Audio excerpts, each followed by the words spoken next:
Okay. Oh.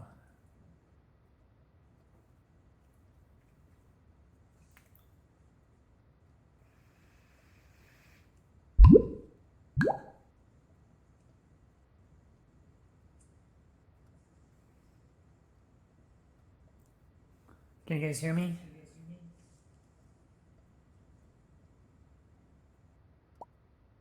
Okay, good. Yeah, I hear just fine. Do you have any slides? Because I can't I see them do. on I don't know who's in charge of the room.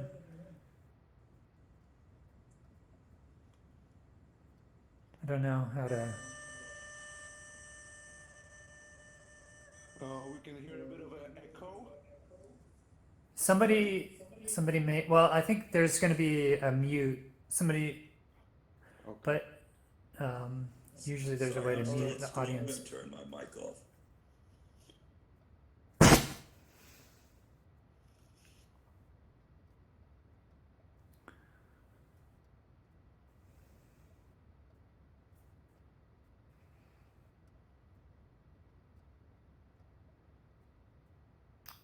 You guys are here for the talk on XR design patterns, right? Just want to make sure Yeah. I'm in the right place. Okay, good.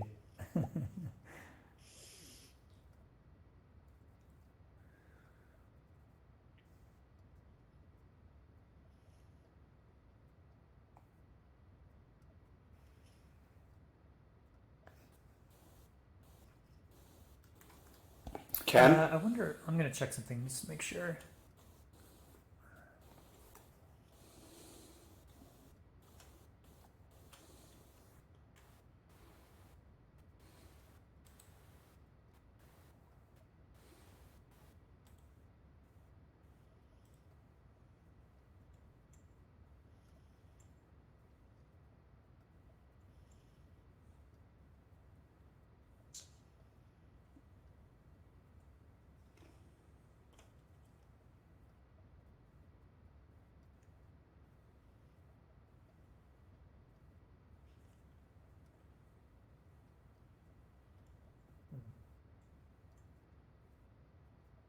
Hello. How are you? Hello. Hi. My tooth's fine, thank you. Yeah, exactly. Hello. Oh, Ken, good afternoon, good morning. good afternoon. Hey. It's Carlos. Yeah, I recognize your avatar. It's very distinct. Yeah, thank you. I appreciate that. From all the people you run into, Yeah. how are you doing today? I'm doing well. Thanks. That talk that you had with TikTok with Damien Yeah. several Or weeks ago. Jesse Damiani. Jesse, yeah. That was just unbelievable the way you summed up VR. Oh, okay. Well, I'm going to be trying to do it again here, even more comprehensively. So. Wow, that they're very eloquent, and I always tell people if they want to know what VR is today, you're the one to go to. Oh, thanks. So Ken, I'll be recording this for Oh, okay. Educators VR. I'll be in the center of the stage, Okay. seating area. So just Okay. FYI. Okay. Smile when you look my way. Okay. Do you know if there's anybody that is going to be running the room to get my slides up and running? Yes. They're supposed to show up. They usually show up 5 minutes before start time. Okay, that's now. Yeah. Oh, okay. So let me reach out to somebody and Okay. try to get them to get their butts over here. Okay, appreciate it. Thank you. Oh, there we go. Carlos. Sorry. It's John. They know that they're supposed to be covering this. Daniel's supposed to be hosting this, so he'll be here. They know about it. Okay, good. Good to know. Just bring Just peace need to the soul. Yeah, totally. And all of you guys are Test. here. Okay. Your audio sounds great. Good. I'm gonna do a test recording here.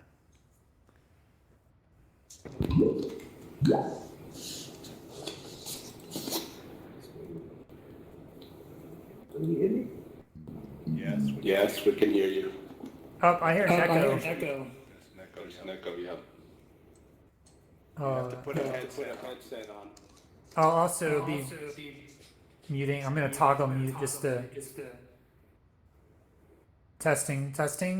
Okay, so it looks like toggle mute everybody works. I'm going to unmute everybody just until we get going. Okay, we're just waiting for the organizer to help get my slides up, and I'll be ready to go. Who else is filming here? Just I am Carlos. Oh, hey Daniel. Carlos, Daniel, where are you? great to meet you. Hey, I'm hey, over great to meet here. you too. I'm moving around. Oh, there you are. Just take your Okay. slides Yeah. really quickly, shall I? Okay. I don't mind doing Sounds the good. video, but so you're gonna get a good shot of the slides, hey? You'll be able to see that kind of thing, Yes, Tony. like writing. So I'll go way back then. I'll get a nice back view. No, you could. Just as a supplement, Yeah. if we want it. And Ken, one way to get reaction from the audience, because they're muted, is to use emojis. Okay. You can ask very specifically if you want a certain kind of emoji, if you want specific feedback, like where they're coming from or blah, blah, blah. Oh, okay. I'll be spending the first 30 to 40 minutes just going through all of the concepts, and then I'll be opening it up. So I have a lot of content to cover. So I can't imagine why. I may have to go back in and put them in. Hang on a second. okay. Sorry. So Tricky and world. thanks everybody for coming out to see this talk. I've been working on this talk for the last couple of weeks. Here we go. Lovely.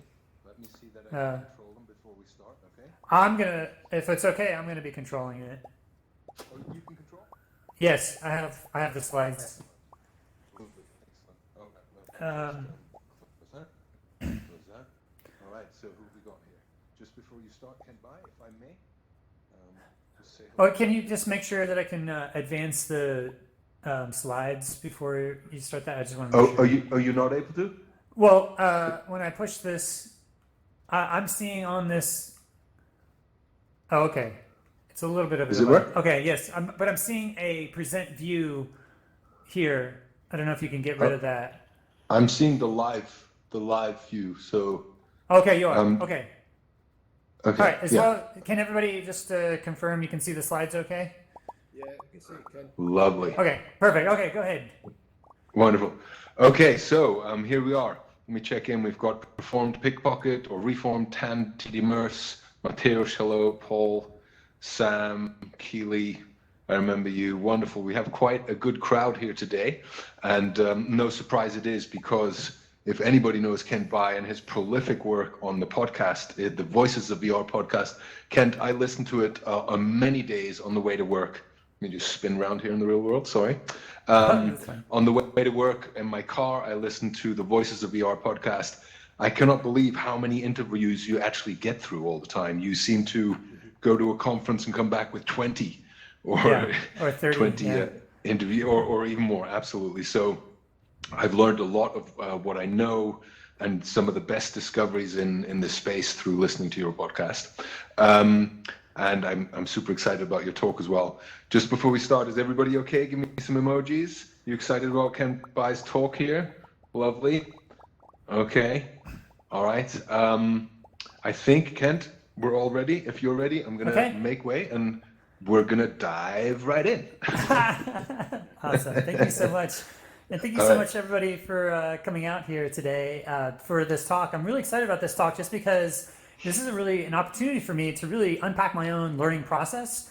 I feel like I have this insatiable curiosity, and I've been able to find myself at the cutting edge of virtual reality as it's emerging. And so as I travel around and talk to people as I'm trying to understand, I'm going through this learning process of experiencing and try to comprehend, experiencing and comprehend. And so I'm going to talk a little bit about my journey, but also, the overall learning process as looking at the learning theory, but looking at how I experience it. All right, so my name is Kent Bai. I have been doing the Voices of VR podcast now for almost 6 years. I've recorded over 1,400 to 1,500 interviews, published about 2/3 of it, coming up on episode 900 here soon. So I'm going to be, whoa, that is not the right, sorry, this, It just jumped to the end of my presentation. Here, hold on. Daniel, can you go back? Can you put this to the beginning? Are you seeing them change back, Kent? Because we are. It might just catch up with you. No, I know, but it jumped to the end of the presentation for some reason. So I just right. But you've been going back, so it's now on spatial language. The slide. Oh, okay. Hold on. Let me just go forward. Yeah. Sorry. Okay. That's okay. A little glitch. Why not go backwards before I go forwards? Okay. Okay. Okay. Are you on the right slide? It's still now? at the end of the presentation. Hold on. How do I get to the beginning? We're seeing the Voices of VR podcast. Yeah, I know, but page this is now. the end. Hold on. I see. Let me know if you want me to do anything. Okay, here we go. Oh, wow. Okay. Okay. Wow. Okay, sorry about that. A little glitch. Okay, so I'm going to be talking about my origin story in VR, talking a little bit about learning theory generally, looking at my experiential design patterns, and then looking at some new paradigms for learning. Okay. So starting first with my origin story. So I'm somebody who has this blend between art and science. I've always been interested in math and technology, but also like to create and make things. And so I actually feel like this is a good dialectic in terms of I often learn things because I want to make something. And so I went to Rosum Institute of Technology, got an electrical engineering degree, and then in a couple of internships, I actually worked at a power utility and a phone utility, and I realized that I don't really like to be in the utility phase. I like to be on the cutting edge, the bleeding edge. And so when I graduated, I ended up working for the military industrial complex for about 5 years, working on the F-22 Raptor as a radar systems engineer. And then in the evenings, I actually was making a series of different independent films. And so I was collaborating with different independent producers on a kung fu comedy, a romantic sort of a day-long, it's like a whole day at a college. And then I shot my own documentary about adults who had mental disabilities. And then I would go to these different film festivals and do these photo diaries and really do this kind of coverage of the film festival scene. And this was back in the early, from the period 1998 to around 2003 or 4. But another thing that really drives me is this like insatiable curiosity about the nature of reality, the deep philosophical questions, the nature of consciousness. And so I'm this seeker that is trying to understand the patterns of reality. And virtual reality is this perfect medium for me to be able to express that curiosity. But going back to, a turning point for me was looking at the buildup to the war in Iraq. I saw how the media became like this echo chamber to the war in Iraq. And I started recording all of the media at that time. And then I went around and actually did like 46 different interviews over 80 interviews in 46 hours. Oh, I'm going to mute. Hold on. Oh, yeah. Okay. It's muted. Okay. And so I was able to learn about journalism by talking to journalists themselves to see like how does journalism work by looking at this use case where I felt like journalism had failed by just kind of becoming an echo chamber. And so I really learned a lot about how to do journalism by interviewing these journalists. But then at that point, I realized if I wanted to take this 50 to 60 hours of footage and put it out as a film, I was going to have to replicate a lot of the things that I was critiquing the media about. And so, I was going to lose all that complexity. And at the time, we had the emergence of blogging and video blogging and podcasting.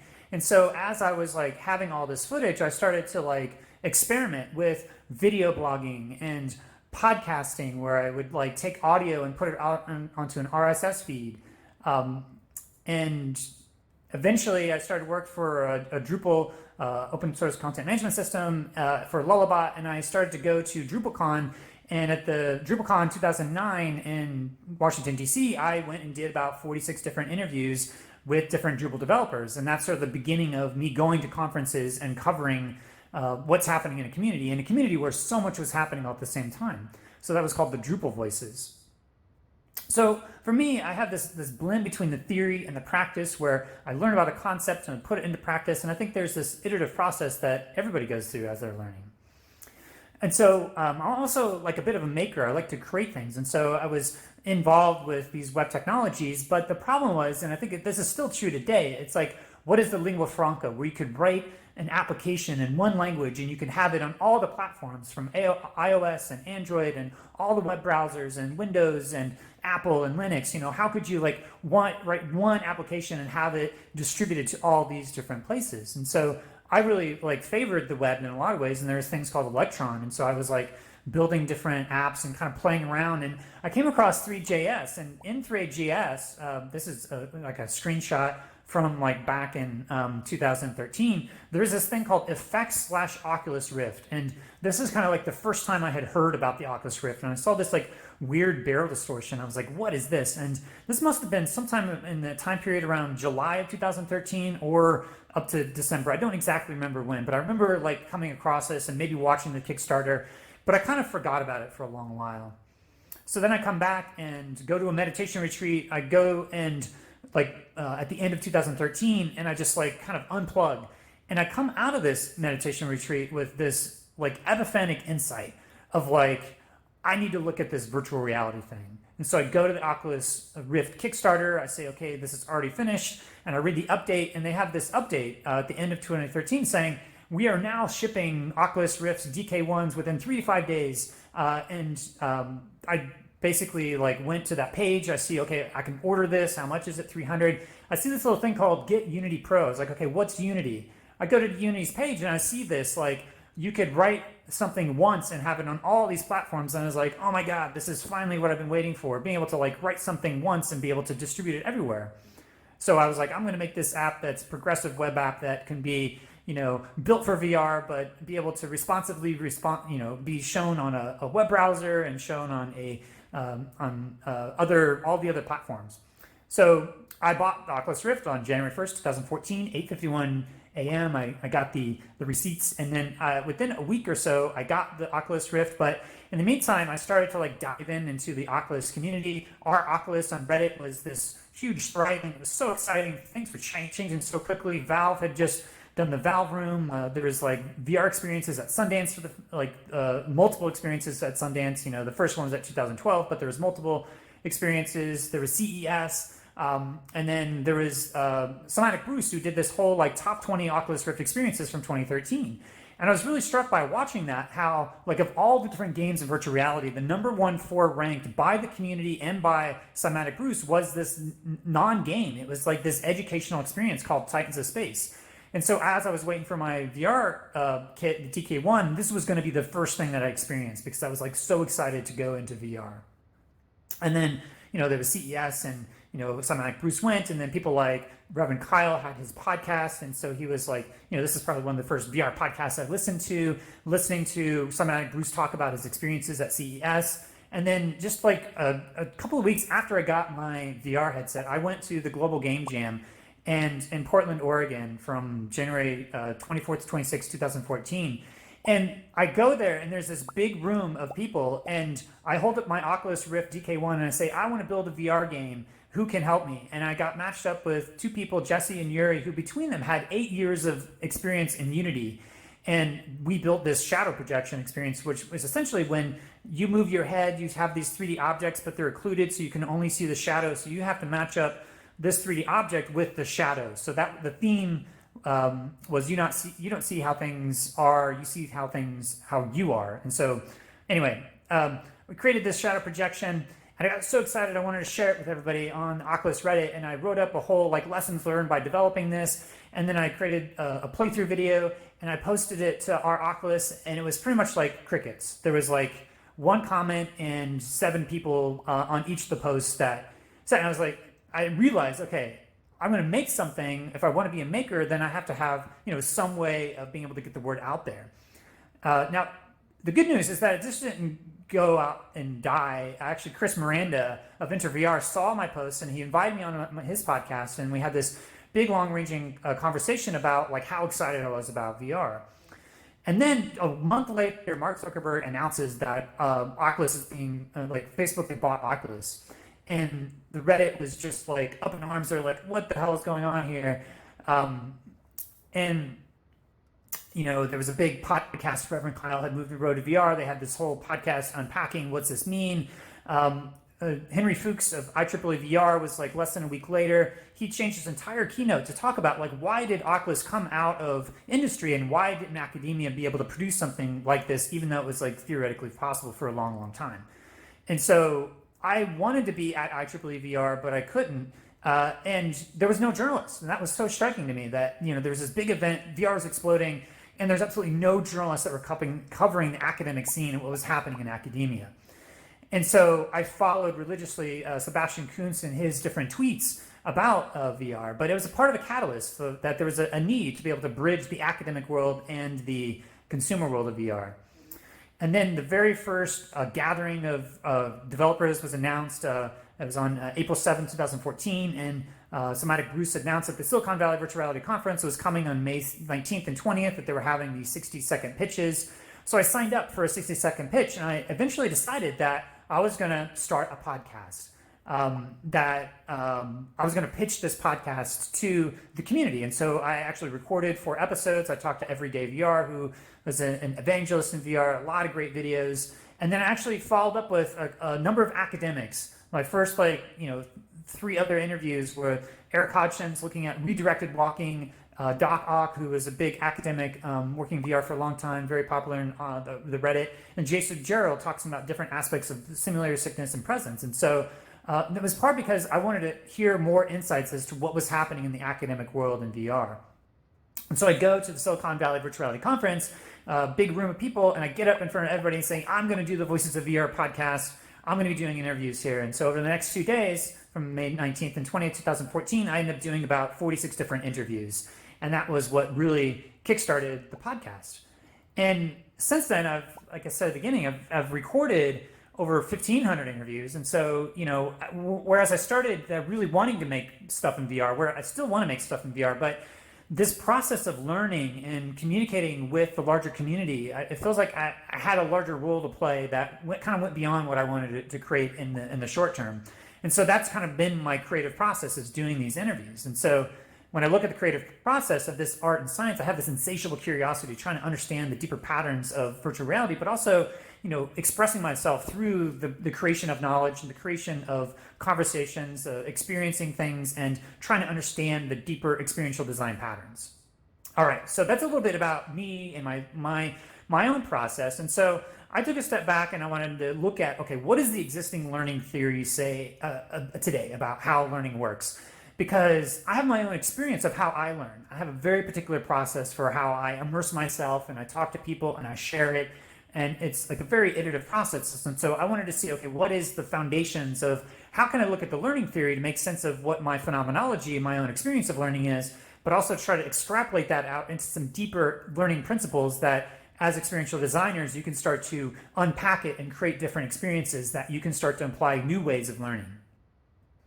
All right, so I'm sure a lot of you are familiar with Bloom's taxonomy, where you have this pyramid of remember, understand, apply, analyze, evaluate, create. You know, in a lot of ways, this is a good way of... Sorry, can I just ask a quick question? Sorry, is everybody still seeing the slides? Is everybody still seeing the slides? Cool. Wonderful. Okay, might just be me. Keep going. Sorry, Ken.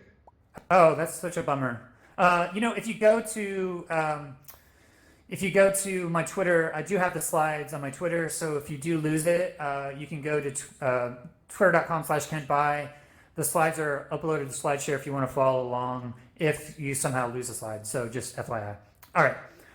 And if anybody, smiley faces or frowny faces for anybody else who can't see. Okay, that's good. Sorry, Carlos, you're maybe everybody seems good. Okay. So Bloom's taxonomy. This is in some ways like a little static way of thinking about this. I mean, I think the component parts are interesting, but you know, the thing that as I was looking at learning, you know, and also my own process, there's this shift between like waterfall processes and like thinking about things as these static objects and static, you know, entities into this dynamic process that's very iterative. And you see this in software development when you design software, and rather than sort of treating it like a building where there's a design process, a building process, and a delivery process, you are now actively iterated in creating a minimum viable product and showing it to people and getting feedback and changing it. And so it's much more of this cycle and this agile process. And I think it turns out that learning is much like that. And if I were to boil down learning to its essential, it's like the essential foundations, principles. It's like you have some sort of sensory experience of reality and you have a mental model of that reality. And you're kind of comparing your mental models with your sensory experiences. Now, there's this, in neuroscience, called this predictive coding theory of neuroscience, where it literally kind of embeds that into your sensory experience at many different layers. You have this feedback loop cycle, so that as you're perceiving things, you're actually actively comparing it to your model of reality, and that you have these like error codes that get sent back into the, propagated to these neurons. And if it deviates, then you sort of adapt your model or you ignore it as anomalous information. And so you have this iterative process, even by which that we are learning from the higher cortical areas down to the lower cortical areas. And so that's the predictive coding theory. And so, but if you kind of boil that down, it's again back to this dialectic between the theory and the practice. You have the theory of your mind, these concepts, and the actual practice of seeing how it actually plays out in your lived experience. Now, it's a book from Stanislas Dehaene called How We Learn, Why Brains Learn Better Than Any Machines for Now. So he's really breaking it down into these 4 areas of attention, active engagement, that error feedback, and the consolidation. Now, I'm going to be walking through iteratively through a lot of different ways of how I conceive of these, because I see these as like primary archetypal stages that we go through, primarily between the sort of the theory and the practice and that dialectic. But there's this feedback mechanism where you're taking in information, you have attention, you're filtering it, you are engaging with it and testing it, and then you have the feedback that then you update your model, and then you consolidate into your memory. And that consolidation usually happens during sleep or the downtime. So you have an embodied experience, you test the hypotheses based upon what you expect, and then you take that feedback, you adapt your model, and then while you're sleeping, you're synthesizing and consolidating it. So you have this loop between this experience, hypothesis, model, and sleep. Now, this kind of maps over roughly to how I think about the process of embodied experience, active presence and agency, mental and social presence through different levels of abstraction, and emotional presence. So looking at these 4 elements and seeing how you have your body, your avatar, your representation, you have your agency, the ways that you can make choices and express your will into an experience and locomote and create and move around. You have different levels of abstraction for your mind, for whether or not the world makes sense. Is it plausible? Can you communicate with other people? And other levels of abstraction in terms of just mathematical abstractions, different layers of form. And then finally, the emotional presence is like this building and releasing of tension, whether or not you feel immersed, whether or not you feel emotionally engaged, whether there's something like music or other aspects of narrative that are really hooking into your emotions.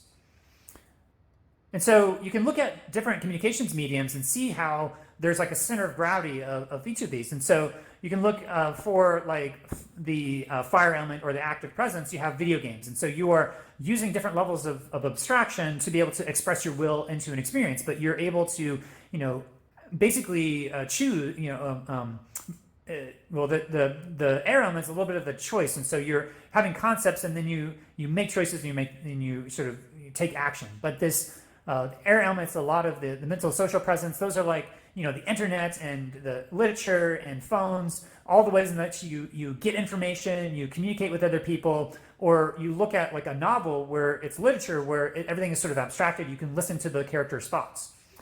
And then film is really like you're receiving a story. Like whatever you do while you're watching a film, your actions are not going to change the unfolding of the story. And so it's much more of a passive, receptive medium where it's really modulating your emotions through narrative and music. And now we're entering the body into this mix for the first time, where now all of a sudden you're able to overtake all of your sensory motor contingencies and you're able to make it feel like you're actually there. And so you have this sense of embodied presence, your avatar representation, and this deep sense of being embedded within a world. And so each of these different domains have their own modalities of design frameworks for understanding how to create experiences.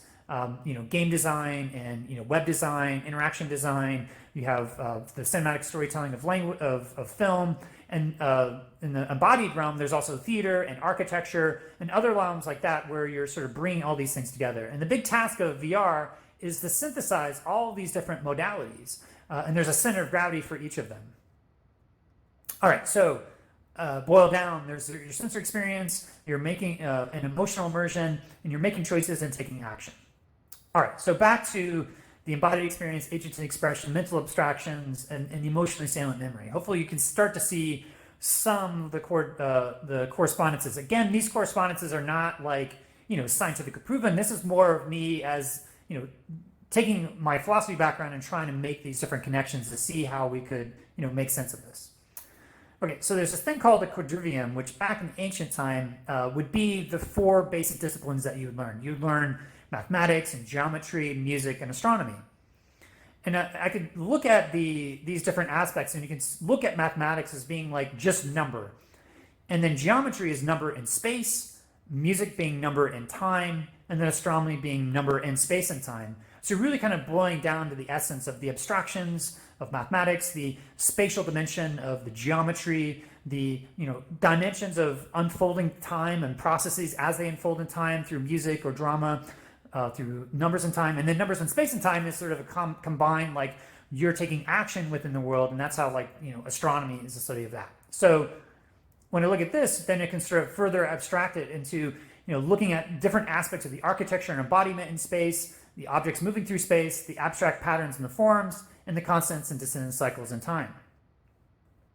All right, so again, the body presence, active presence, mental and social presence, and emotional presence. Okay, so back to the attention, active engagement, error feedback, and consolidation. So let's dig into this a little bit more. I think primarily there's this dialectic again between the sensory experience and the concepts of reality, where you're doing these loops over and over again. And this is from the book, How We Learn, where this agency part, there's aspects of interaction and play, exploring and creating, you're chasing your curiosity, you're finding a deeper motivation and purpose, you're having embodied movements, you have this error correction if it's not matching your expectations, and it sends dopamine through your brain, so you have these different aspects of novelty and surprise. You may be asking and answering questions for yourself, and you're trying to eventually fail fast and adapt. So when I'm listening to different talks here throughout this summit, I hear that there's this big emphasis of moving away from standardized testing and trying to really tap into this magic of curiosity and intrinsic motivation rather than extrinsic motivation. So all that is sort of feeding in all this feedback into the concepts of reality, which is sort of updating it. And then at night, when you're sleeping, you have the consolidation of those learnings, you have the unconscious integration, you're forming your deeper worldviews and your beliefs of the paradigm, which is kind of like the water that you're swimming in, like as if you're a fish, but it also is making the behaviors automatic, you're optimizing the efficiency, and you're filing away the memories. And so you're consolidating all that and putting it away as memory. So again, I see this as this loop that's unfolding. Now, this also reminds me of Aristotle's 4 causes, which, you have the formal cause, which is the blueprint of the reality. It's the mass structures, the design and shape of whatever you're building. You have the material cause, which is the source material out of which you're making something. Then you have the efficient cause, which is the agents and manifestation of that knowledge. So it's both the person who's doing it, but it's also their knowledge that is being manifest through that agent that becomes the efficient cause.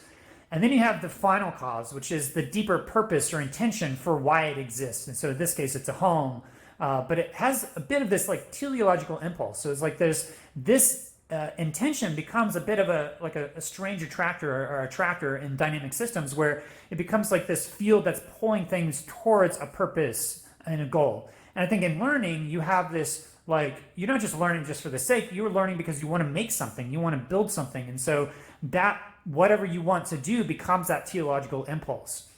Now, within Western philosophy, the material cause and efficient cause has essentially become to dominate the reductive materialism. So you only become, focused on what you can actually see and prove. And so the formal causation and final causation has pretty much gone out of favor for a long, long time.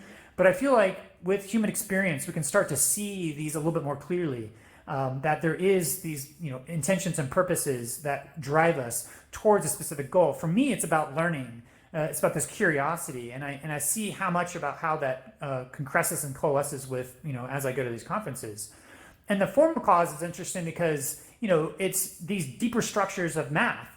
And in philosophy, you have this like open question of like, what is a math object? How is it related to science? And how is that related to reality? Like, why there's an unreasonable effectiveness of mathematics that Wigner talks about, that it works a little bit too well. And so is there some sort of causal interaction between these mathematical objects? Do they exist in a Platonic realm of ideal forms? Or are there these deeper, fractal dimensions of these shapes that become like a seed that get manifest at higher orders of complexity that have these quantum discontinuities? So, that's a lot of big open questions about what math is and how it relates. But I feel like both the final cause and formal cause are really important, but especially the final cause. So just to reiterate that, I think that the final cause is key in learning because it's your purpose, your motivation, your teleological impulse, your intention. And so figuring out how you can get students and within your experience to interact and play, explore and create, to chase their curiosity, to find their deeper motivation and purpose, to have embodied movement, to have these opportunities to correct their models and to send the dopamine through their body through novelty and surprise and asking and answering questions, and to be able to fail fast and adapt. And when standardized tests, penalize you for failing, then you got to find new ways of really hooking into this feedback mechanism, because you actually need fast feedback. You need to have feedback in the moment. And when you have feedback in the moment, then you're able to actually learn faster. So figuring out how you can actually create systems where you can encourage that failure and to fail fast, and so that you can basically learn over the long term more efficiently. All right. So just looking at some of the larger like active learning approaches, I'm seeing a lot of trends that are kind of really trying to center the learning process into that. So whether it's project-based learning where you're creating projects, or inquiry-based learning where you're starting with questions that you're trying to either through the Socratic method and math classes, or you're starting with a question that you're trying to answer, or active-based learning or connectivist learning, which a lot of the connectivist learning is you going out on the internet and you chasing your own curiosity, you going down a YouTube wormhole, but maybe you're trying to watch a tutorial video because you're trying to build something. There's also this concept of the flipped classroom where you send the information and the lecture and they watch it at home, and then when they come into the classroom, then they're actively engaging with the content in a group. And then there's also the other alternative schools, the Reggio Emilia schools, the Montessori schools, and the Waldorf schools. All right, so going back to Bloom's taxonomy, where you have this like pyramid structure, let's unpack that a little bit in terms of, I actually think that you can break that down into these two loops. The remember, understand, apply seems to be like this process of comprehension. And then when you actually want to put that into creation, then you are breaking down and analyzing and evaluating and creating. And even as you're creating, you're analyzing and evaluating, and you go through this loop. And so I feel like there's still these fundamental processes within that Bloom's taxonomy that can kind of be broken up into the comprehension and the creation. All right. So for me, I see that there's a deeper teleological impulse, and that it's my curiosity, my desire to create that really drives my own process for learning. Okay, now we're going into the third section, the experiential design patterns. So I've talked about some of these already, but the four dimensions of experience, you have the quality of the experience, the context of the experience, the character of an experience, and the story of the experience. So let's break these down here. All right, so the quality that's the different levels of presence. And so are you active? Are you giving? Are you receiving? Are you really focused on your body? Are your emotions, mental and social presence? I feel like all of these are happening all at the same time, but depending on different decisions you make as a designer, you're going to be deciding to give people a little bit more agency right now, but maybe you don't want them to move around, or you really want them to listen. So maybe you restrict their locomotion so that they're sitting still and they can really hear what you have to say. Or there's this tension between the active presence and the emotional presence, between agency that you give the user versus the amount of authorial control for you to control a narrative. And so the more control you give over the user, the less that you can control that time-based nature of the drama. And so with each of these, I feel like there's different inherent equivalence, this within itself are equivalence classes, but there's inherent trade-offs within them.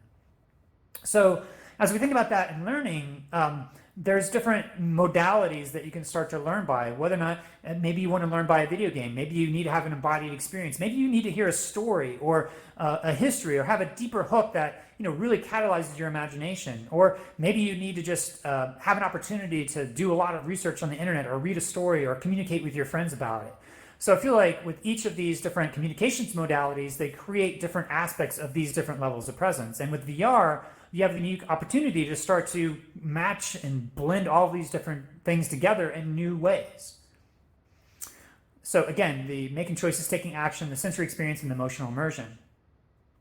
Okay, so I wanted to take a step back because I think the overall, if you take a look at the taking choices, making action, and the sensory experience, you can kind of break it down between, the sensory experience and emotional immersion are both more passive or receptive. You're receiving, you're listening, whereas the taking action, making choices, that's more about you exerting your will into an experience. And so I really like the Chinese philosophy because I think the metaphors of the yang and the yin really encompass this polarity point, because again, the yang and yin is not about a polarity. It's more about, it is a polarity, but it's also a spectrum because you're always in balance between one or the other. And it's constantly in flux and dynamic and changing over time. So it's not about like having one fixed, ratio between the two. It's about kind of going back and forth between these polarities. And I actually think that the quality of an experience, if you were to abstract it out, has these, some type of polarity between one extreme or another extreme. And so whether or not you're going outward or inward, whether or not you're giving or you're receiving, whether or not you're talking or you're listening. So you have different, whether or not you're thinking about your individualized self, which is you're connected to the whole. So the yang and yin are very powerful metaphors and really inspiring for me. But if you look at these four elements, Aristotle would actually break these down into hot, cold, wet, and dry. And so you have the cold down here, the hot, and the dry, and the wet. And in that, you have the fire is hot and dry, the air is hot and wet, and then the water is cold and wet, and the earth is cold and dry. So the hot and cold are intuitive. The hot, the wet, the dry and wet. Think about like the cohesiveness of it, bonding things together versus, if it's dry, then it kind of crumbles apart. So it's like one has a cohesiveness where it's connecting and the other is disconnecting. Whereas the hot and cold are kind of like the speed at which things are moving, whether or not you're sort of slowly moving and passively receiving or actively engaged in some way.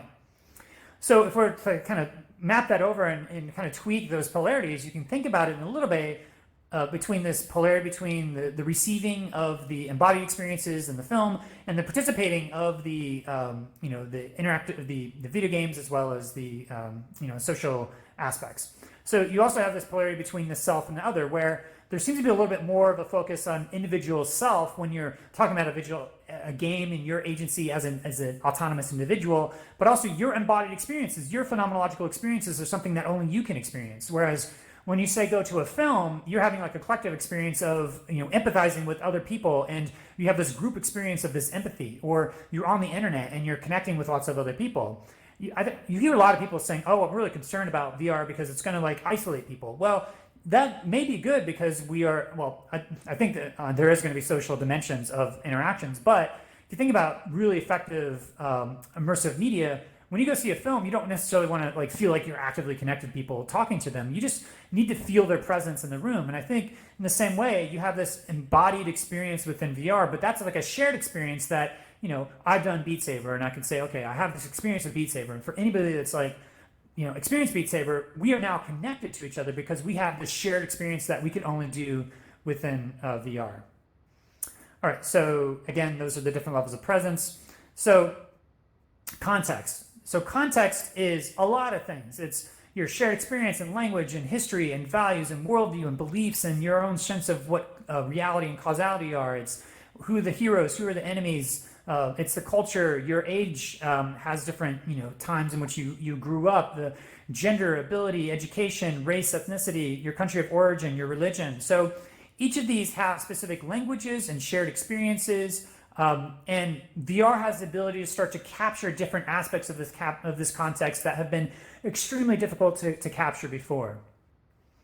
Also, you have this dynamic between the self and the collective that I think is really interesting. You have Arthur Koestler's concept of the holon, which means it's simultaneously part of a whole, but also an individual part. And so you have like physics to chemistry to biology, psychology. You have these, from the smallest aspects, it's also embedded into a larger context. a good metaphor to think about here is fractal dimensions, where you have this levels of self-similarity at different scales, but there's this discontinuity from the small to large, where you may not be obvious how I as an individual are connected to a culture, but there's a feedback loop mechanism between that culture and to the individual. Again, I think one of the geniuses of VR is that it starts to allow you to make those connections between the holistic whole and you as an individual. All right, so there's this developmental evolution of context of identity, where if you look at Kohlberg's development of like theory of moral development, you start with yourself, then you have your family, then you have community, then you have the other, then you have the world, then you have all of the cosmos. And so as you go out in these different scopes of identity, you're able to, experience new levels of you start to identify and empathize with larger and larger areas. Now, I think with scale and fractal dimensions within virtual reality, you're going to be able to start to play with this in very interesting ways. All right, so I also ask a lot of people, like, what is the ultimate potential of VR? And they usually answer into one of these, contexts, whether it's entertainment or medicine or partners or dealing with death and grieving, higher education, travel, spirituality, your career, friends and community, isolation, dealing with people who are immobile, identity, expression and embodiment, virtual goods and resources, early education, communication, and home and family. So these are all the different distinct aspects of your context. And if you're to really break it down up into these polarities, you have yourself and other, between yourself and your identity, your avatar representation, and the other, which is other people. And then you have the private aspects of the home and the public aspects of your career. And I've gone through and broken this out more into a talk that I gave on the XR Ethics Manifesto. And so I'd recommend people to watch that. It's like that within itself is a 1 to 2 hour talk that I gave at the Greenlight Strategy Conference that really dives into each of these. And I'll be revisiting this as I look forward to where VR is going to go in the future. All right, aspects of character. So you have, Jung looked at these different elements, and he said that, some people may have this sort of center of gravity, whether that they may be more thinking, more sensing and embodied, or more feeling, or more intuitive. And so I think the important part here is that, you have potentially a center of gravity, but you go through different moments of your life where you may be more in a thinking space right now, and maybe in the next week you'll be more of in a sensing space and a feeling space. If we look at the dynamics of learning, and we actually need to have all of these and kind of go in between and experience different media through these different modalities, then you can start to think about these processes that are unfolding, that you need to kind of have all of them. But you may have a center of gravity for one of them at one specific moment. And so there's different aspects of learning temperament, so choleric, sanguine, phlegmatic, melancholic, and that actually the Waldorf School actually uses these Galen temperaments to be able to understand the fundamental center of gravity of someone's learning temperament, and then to know whether or not, for any given context, what may be a best way for someone to learn. Rather than thinking about things as uniform, are there ways to sort of each modify depending on your own preference at that moment, but also overall learning temperament. So that's just a concept to think about, learning temperament. But also to think about, like, it's not about having only one way that you ever learn, but using all of these different modalities to be able to explore different aspects of your temperament. And VR combines them all together. And it's also, I was thinking about character and story. There's looking to Aristotle and the ancient Greeks. They talk about things like there's the courage and temperance and generosity, magnificence, the greatness of soul. There's all these sort of fundamental aspects of character. And there's a continuum of character where you have polarity points between those aspects of character. And so when I look at the polarities of the learning process, I think you have this dialectic between the model and experience. You want to be able to doubt your model and be skeptical of it, but also be willing to believe it. So you have this skepticism versus the will to believe. You also have this being able to contest it and challenge it versus being able to listen and confirm, but also to destabilize and to stabilize. So I think each of these are polarities that are going back and forth. And so you may have like a part of your character that is maybe a little bit more doubting. Maybe you're a little bit more skeptical about everything. Or maybe you're much more credulous and you're just willing to believe. And, epistemology, it's impossible to avoid all falsehoods and to believe all truths at the same time. That's why Socrates created the Socratic method, so that you could have this, what Agnes Callard calls the adversarial division of epistemic labor. So some person's taking the side of the doubt, and the other person's taking the side of I believe, and you're willing to listen to each other's argument, and you hold this tension of those opposites until you are able to transcend the limitations of each of them and be able to integrate what is true about them. So you transcend and include. And so that's sort of the holding of the tension of the opposites and integrating that process. And I think that's a sort of fundamental process of learning, is that you have to do that all the time. But part of your character may be you have a center of gravity of one of these aspects over the other. All right. The final part of this section is the story, which is the building and releasing of tension. You know, Aristotle talks about this Act 1, Act 2, Act 3. We often think about, you know, this in terms of this is what a story structure looks like. But if you were to really abstract it down to the essence, it's, you know, you have a conflict and you have this tension and you try to, you know, solve it and resolve it some way. And once you resolve it, then you're able to then go back and report it. So Joseph Campbell abstracted this out into this cycle where you're in this common space, it's very known, you cross a threshold and you go on this journey where you encounter these different obstacles and you have to overcome them. And then once you overcome them, the key part is the return, where you come back to your community and you share what you learned.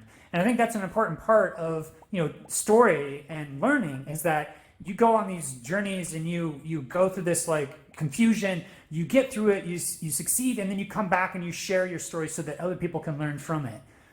So, but there's also this dialectic, like I talked briefly earlier, between story authorship, between authored narrative versus generative narrative. And so if you are going to have storytelling elements within your experience and immersive storytelling, there's like, you know, a whole spectrum between fully traditional stories, interactive stories, multiple ending stories, branching path stories, open-ended stories, and fully player-driven stories. And so just briefly, as we go through these different structures, you have the 3X structure, which is we're all familiar with. That's where you have complete authorial control. Then you start to give little choices, but the choices aren't really amounting to much. You're just giving like flavors of agency, but it doesn't really matter because it's all going to converge to the same story, the ending anyway.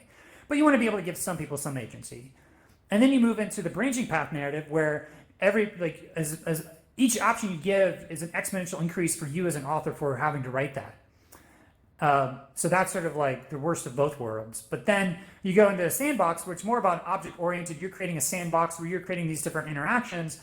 But at this point, you're starting to lose control of the narrative tension, because now it's more about that agency of people moving around rather than it is about controlling what kind of emotions they have by building and releasing what happens. And then you have things like facade, which is able to create these different story beats and be able to listen to what the player action does and to be able to dynamically give them a good story no matter what they're doing. And so you have the narrative tension that's preserved, but you have a little bit more agency. And then finally, you're just creating this open world, realm of possibilities, which each object has its own logic. And at this point, it becomes more about building that world and building a artificial intelligence personality than it is about trying to tell a specific story. But it's offering this opportunity to be able to explore and to learn through the highest expression of agency. All right, so those are the 4 dimensions of experience: quality, context, character, and story. All right, finally, we're going to dive into a little bit of the, how to apply all this briefly. How are we doing? It's sort of wrapping up here in the last stretch here. Good. All right, so there's the SAMR model of education and technology diffusion. That's the substitution, augmentation, modification, and redefinition.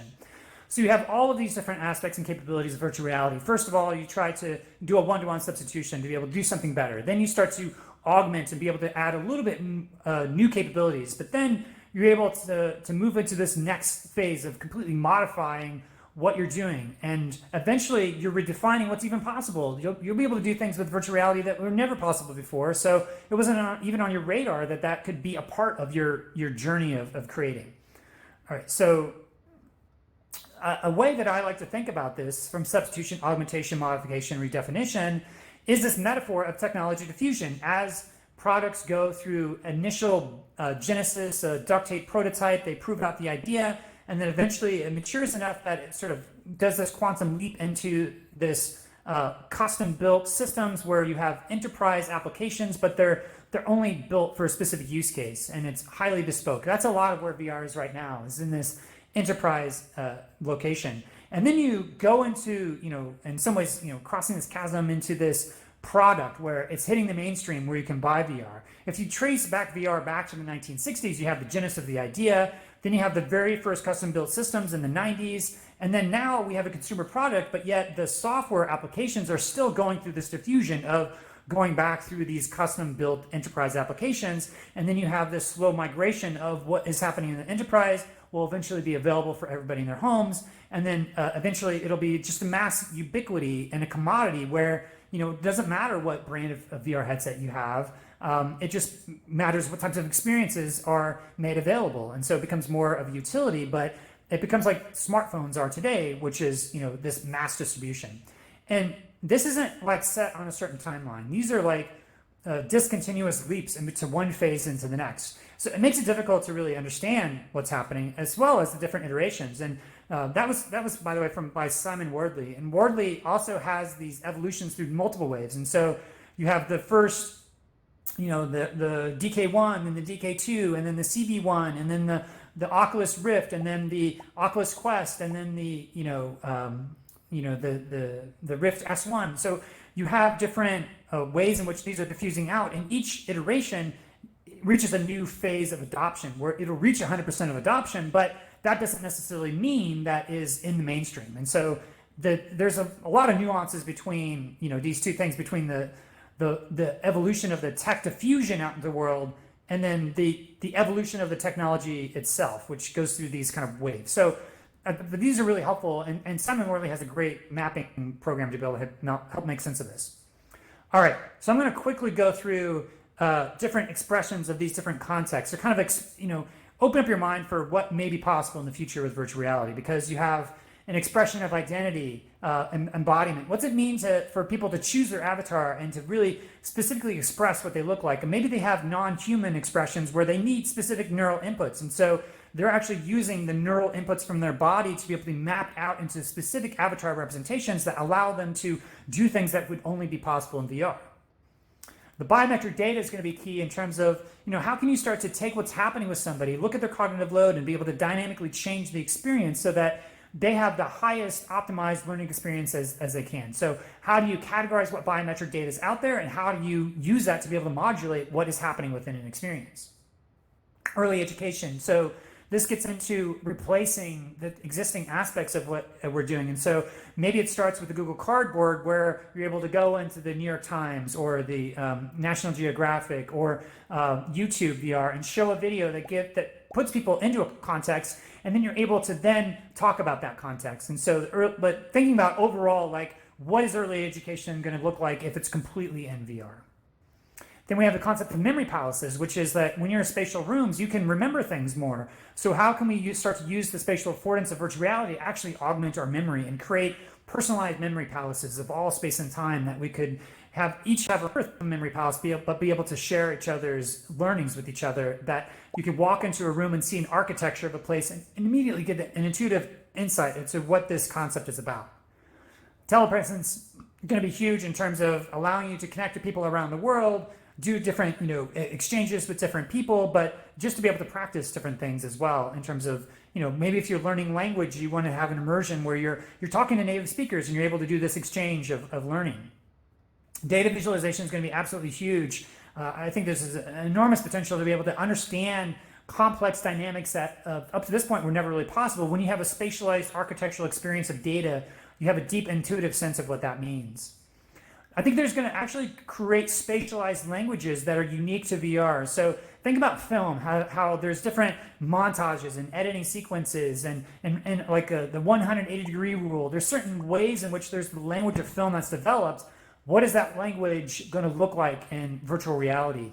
Is that something that architecture folks have already been exploring for hundreds of years of embedding different aspects of music into the architecture? Or how do you use the spatial affordances to be able to communicate different aspects of symbolic meaning? And so this cultivation of spatial language is going to force us to look at the primary aspects of language, and then to see how even concepts of verb tense or concepts of self and other, maybe those will change once we have other ways of spatially expressing ourselves within virtual reality. But I think of it as a completely different language. Metaphoric communication is huge in terms of, finding symbols. So you have personal symbols, and sometimes those symbols are very personal to you, but sometimes they're collective universal symbols. And so first of all, developing a fluency of those universal symbols, but also being able to have personal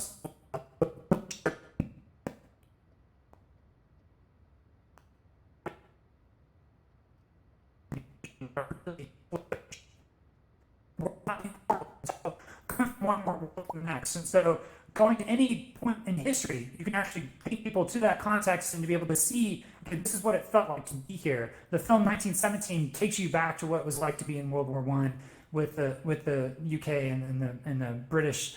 And it was an absolutely amazing immersion within this world that gave me such a deep sense of that, time and place. And I think having worlds to kind of seamlessly go into a series of the fall of the Roman Empire or going back to ancient Greece, I mean, it's going to be able to put these concepts in people's bodies in a way that we've never been able to have access before. Volumetric memories, being able to capture memories and share them. What's it mean to do photogrammetry and to be able to capture and share memories with each other? Entertainment, and so find different ways of gamification. What makes things fun? How can we actually make it into a game and so that people enjoy this sense of curiosity and play? And immersive storytelling, so really diving them into this feeling like they're participating into a story and that they're not just passively receiving it, but they actually become a character within the story, and that it becomes less about storytelling and more about story living, that you're embedded within the story and that your actions can actually change how the story unfolds. Flow states, and so how can you provide a level of skill and challenge so that people are doing these iterative actions, but it's challenging, so it's hard for them to do it first, but they feel inspired to be able to practice and learn. So anybody that's played Beat Saber knows that, when you go and play Expert Plus when you've never played Beat Saber, it's impossible. You can't do it. Your brain can't process it, so you have to practice. But it's fun because that process of learning is fun.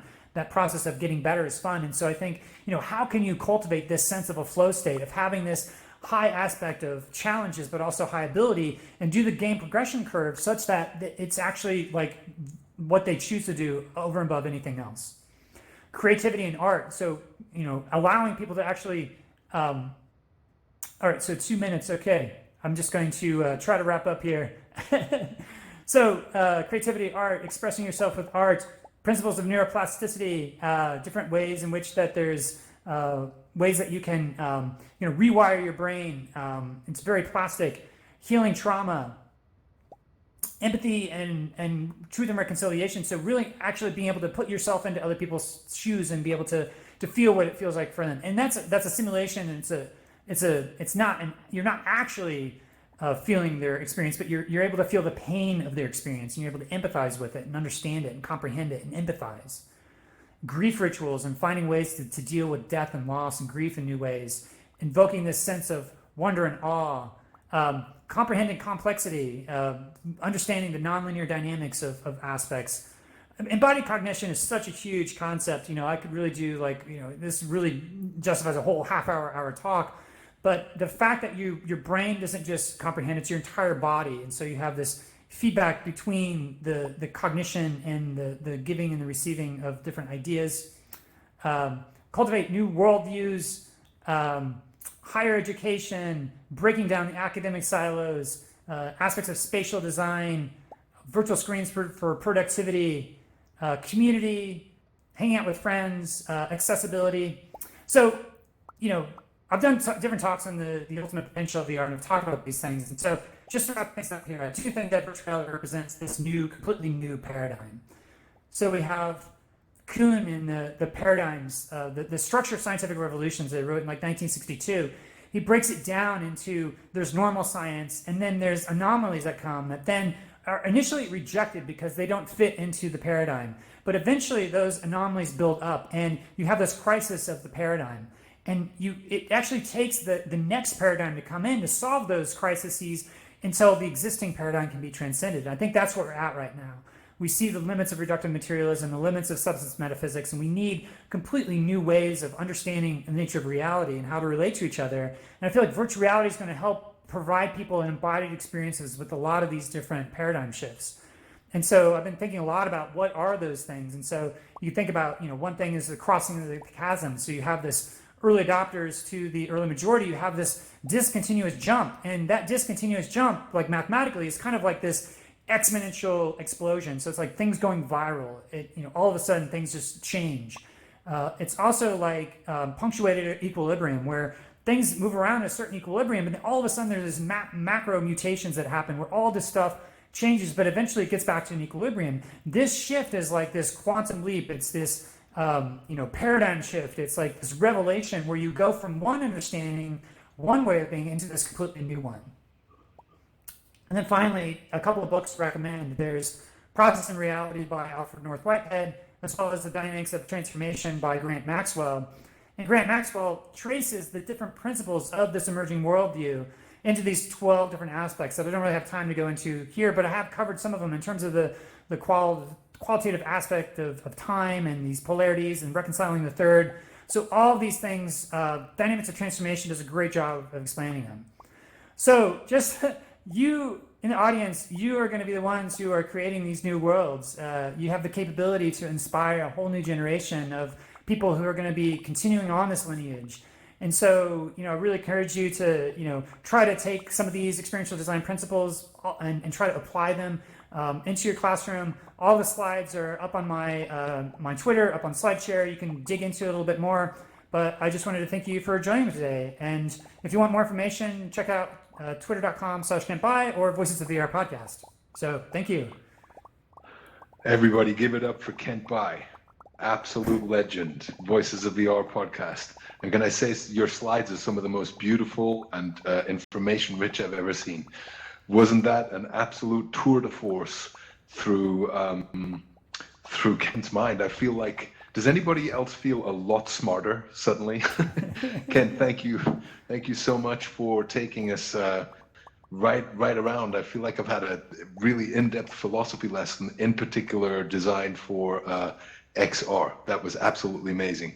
Thank you so much. Thank you. Kent, before we're gonna have to, you've really maxed out your time, which is wonderful. I would love to take I had a lot questions. to say. Yeah, I know you do. It's wonderful. Is there and somewhere we can go for questions, like informally? Well, yes, actually, I think there might be. Let me see. Is there a portal we can take? We want to take people away from the next Oops. thing happening. That's okay. Let me just check what else we've got on. Thank you. Oh, wait, I'm going to unmute anybody. This feels weird that we'd have to get out because this is virtual. Do we have to get out of this? We have another person starting on, and I don't want It's their virtual experience to reality. be less. Can't we just manifest another room? Yes, we can. Yes. Let me have a look. Let me have a look what we can do. There's many things we can do. If people are here and want to stay, I'm happy to stay, especially if, new people won't be able to come in, but that's fine. Yeah. I think what's happening, let me just check. Let me have a look. Just a moment. Sorry.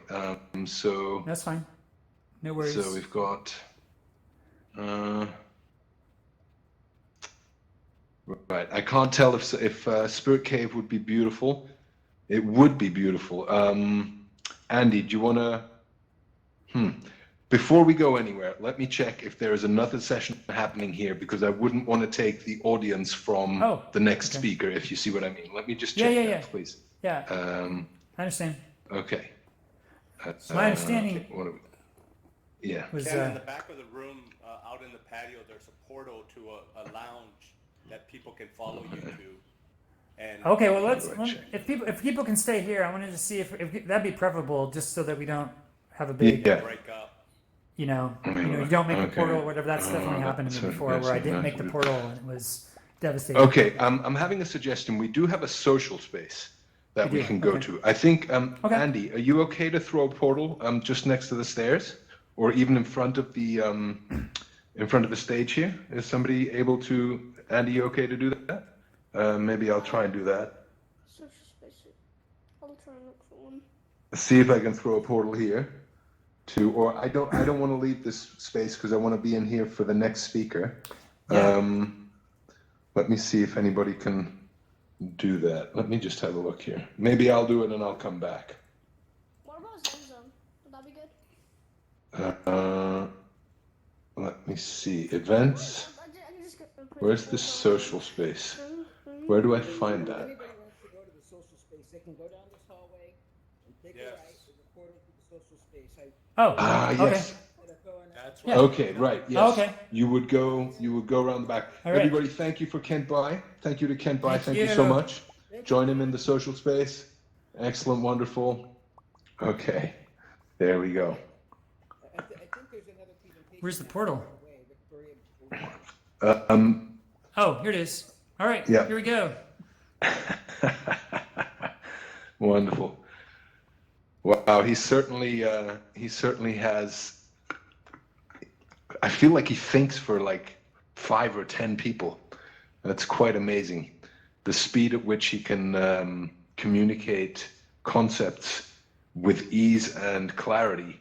I've never experienced anything like that. That's why I listen to his podcast so much, and I feel smarter every time I listen to him. All right. I'm going to see if we have another event on in here, and if not, it will be the next space. All right, Caitlin, how are you doing? You good? Yeah, lovely. All right. Let me just jump down here for a minute. So let me have a look. Oh, mute myself first.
She's an instructional designer, speaker, and learning consultant.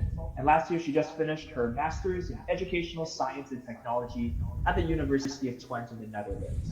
And today, her talk is going to be on technology acceptance and learning process. And so, with no further ado, please give her a round of emojis. Yeah, thank you, Lot. Hello, guys. First of all, thank you for participating in this event. I'm quite happy to see all of you here. It's quite exciting for me. And first of all, I would like to tell you a bit more who I am and what I'm doing. As Mikhail said, I finished my study last year.